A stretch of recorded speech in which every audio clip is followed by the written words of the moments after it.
Vince McMahon sentenced to prison after being found guilty of xual assault, WWE's darkest chapter. Hey everyone, welcome back. Today we've got some truly surprising and heartwarming news from the WWE Universe. In a moment that has rocked not only the wrestling world but the entire entertainment industry, former WWE Chairman Vince McMahon has officially been found guilty of sexual assault and has been sentenced to serve time in federal prison. What was once a rumor buried in corporate silence has now become a shocking reality, played out in open court.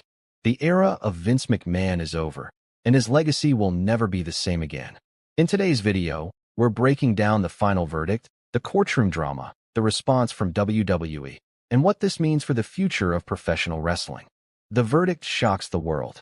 It was a moment years in the making. After months of high-profile court proceedings, witness testimonies, and shocking revelations, the jury returned with its decision. Guilty. Vince McMahon, the longtime face of WWE and one of the most powerful figures in sports entertainment, was found guilty on multiple counts of sexual assault. The courtroom was silent.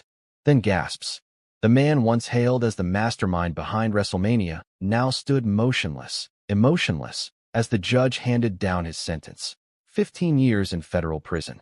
The charges stem from a series of allegations dating back decades, many involving employees, contractors, and talent who say they were silenced, manipulated, and abused under Vince's leadership.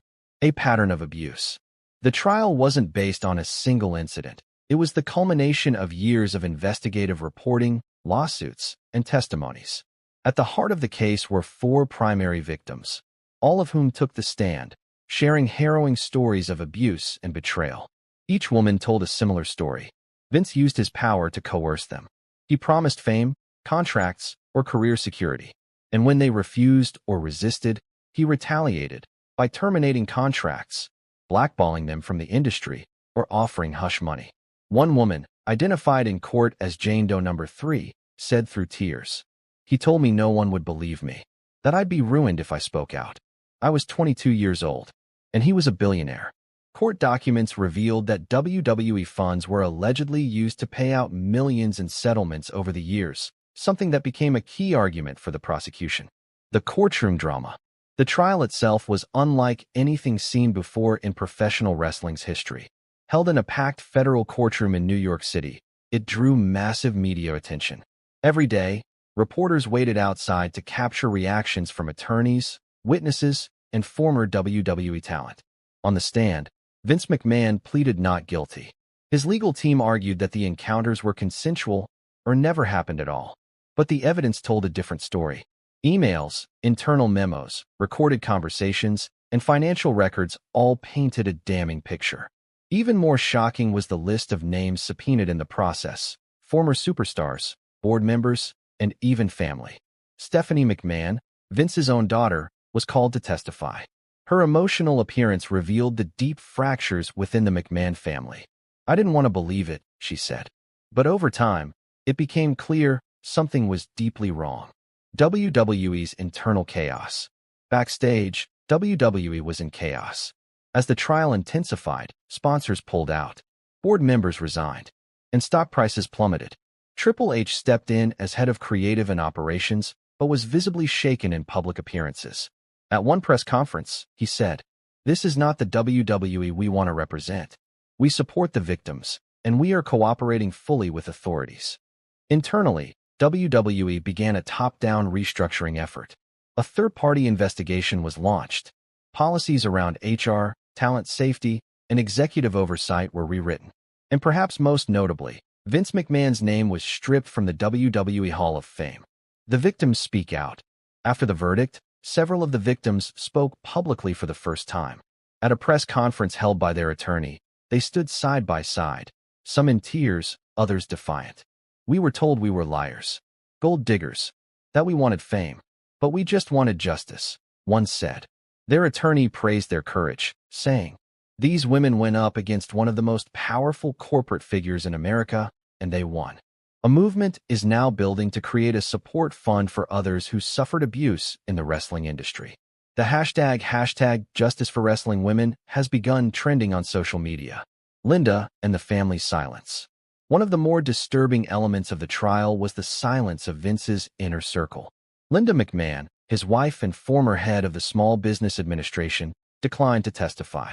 She issued no public comment during the trial, even as her name surfaced in multiple documents.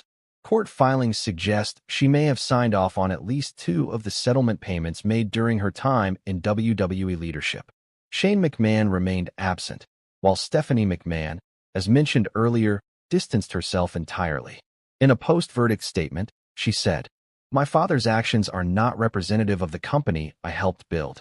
I am devastated, but I support the victims and the justice system." The wrestling community reacts. The response from the wrestling world was swift and emotional. Superstars past and present took to social media to weigh in. Some expressed heartbreak, others anger.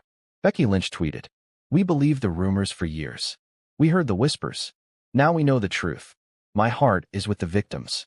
John Cena, who has long been considered a WWE company man, released a somber statement. "It's a painful day, but justice matters more than nostalgia." Meanwhile, former employees who were once silenced now feel empowered to come forward. Insiders say this could be just the beginning. More lawsuits are reportedly in development. Some involve abuse. Others allege financial misconduct and corporate fraud. The sentencing. On sentencing day, Vince McMahon arrived at the courthouse in a gray suit, flanked by attorneys. He said nothing to the cameras. Inside, the judge delivered a fiery statement. "You were entrusted with influence and wealth. Instead, you preyed on others and tried to bury the truth. You will now pay the price." Vince was sentenced to 15 years in a federal correctional facility, with no chance of parole for at least 10.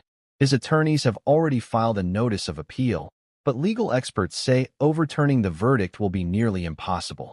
Moments after sentencing, Vince was taken into custody. And just like that, the king of wrestling was gone. What's next for WWE? WWE faces a reckoning, not just of leadership, but of identity. Triple H and Nick Khan are now tasked with rebuilding trust, internally and with fans. Some drastic changes are already underway. A new board of directors, mandatory sensitivity and HR training for all talent and staff, open support hotlines for employees and performers. WWE has also pledged millions to sexual assault survivor organizations. For the victims, this is not the end, but perhaps it is the beginning of healing. For fans, it's a reminder that no one, no matter how rich, no matter how powerful, is above the law. And for Vince McMahon, it is the end of an empire built on secrets. Justice has spoken. Former Ring Boys join explosive lawsuit against WWE. Vince McMahon and Linda McMahon. The truth finally emerges. Hey everyone, welcome back.